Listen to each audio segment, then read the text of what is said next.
Welcome to Marshwood Radio.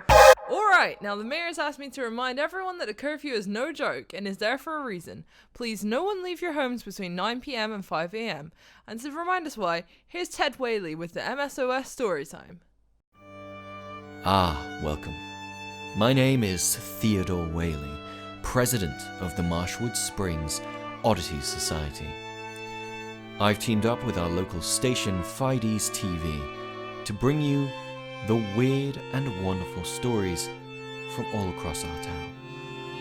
Today's story comes from Billy, who owns the pawn shop just next door. His tale begins. My wife of 3 years. She's always been interested in the forest. She loves being with nature, and in our old house would spend any free time she had in the woods. When we moved here, we had no idea about the ban on going into the forest, especially at night. Tuesday is always a harsh day at the shop every week. Another day of buying more than we sold. And the mold in the basement keeps getting worse. I was down there at the end of the day, putting the valuables away in the safe we have down there. When I looked in the molded corner, I thought I saw, a hole. Everywhere the dark rot touched seemed as though it no longer existed. Before I knew it, I was walking towards it. I don't know if it was out of curiosity or shock or what, but before I knew it, I was walking toward the mold. But I'm getting distracted. I locked up the shop and began heading home. I could see Town Hall at the end of the main street. It cast a shadow in the light of the moon that consumed the whole street.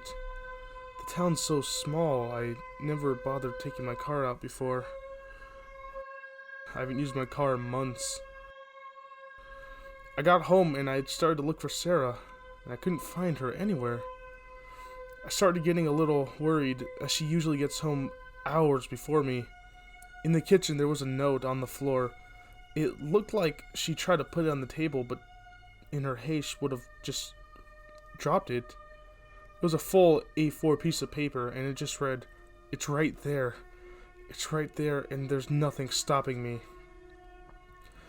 At first, I was confused. I called out for her again, not knowing what else to do. And then it occurred to me, and I was out the door. I'd never noticed her behaving oddly before. She had seemed a bit down as time had gone on. I'd been at the shop so often, and we were having so much trouble with money. I didn't have time to think about... Hey, don't judge me, Theodore, okay? It's not my fault. But anyway, I stopped at the edge of the forest. There was something so foreboding about it, especially then with the moon directly above. The cold light casting the shadows of the leaves onto the ground, like a wall, blocking my way into the forest. I turned around and I looked back at my house. It never occurred to me how close we were to the forest, barely a block away. I thought about my wife, sat at home hours before I finished work, every single day, staring out of the windows to the trees, remembering everything she loved. My legs were weak, and I could barely muster the willpower to turn back and look into the forest. Something about that place, it's rejecting me, repelling my very body. I turned and began walking. I needed to. A thin layer of cold sweat covered my body as I crossed the threshold. It suddenly occurred to me that I had no idea where she could be. This forest stretched on for miles and miles. How could I possibly find her? I decided I should just go home. So I just turned around and went home, so I could wait for her to get back so we can talk about this. Except, I didn't. I found her in the forest. I found her in a clearing, with moonlight shining down on her under this tree. It was a strange shape, full of holes and gaps. It shouldn't have even been standing, surely. There she was, cradling something in her arms. I called to her, and she turned very suddenly. I felt a weight lift off me as I saw her smile, happy to see me. But the weight fell crashing down back on me when I glanced down to her arms, and my head began to spin. She told me, "It's them." I couldn't respond. She gets on her knees and puts the thing in her arms down. She tells me, "Ever since I was a child, they've come to me, and they've been so lost without me." The thing begins to get up. The thing was... It was almost like a human child, but malnourished.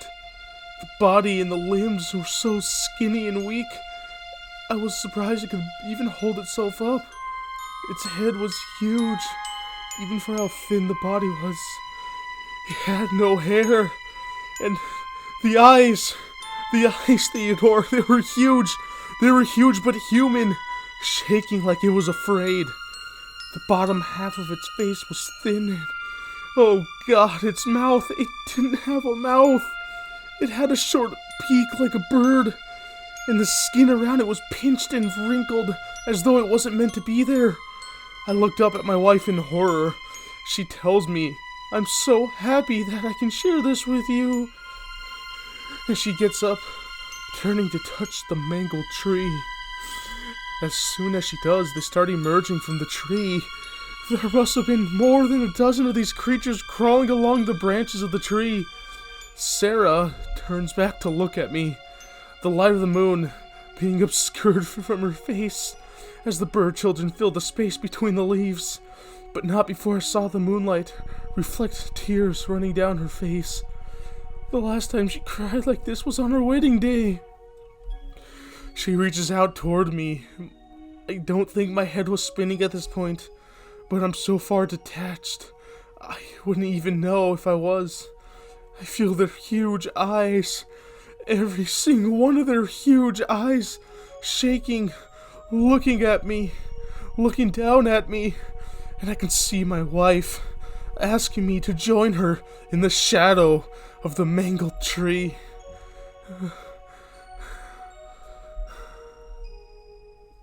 Once I got home, I didn't want to talk. Every night since then, she's been spending more and more time out there.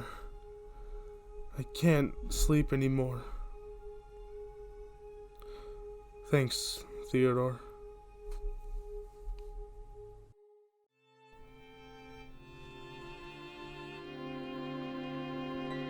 Thank you, Billy, for that story.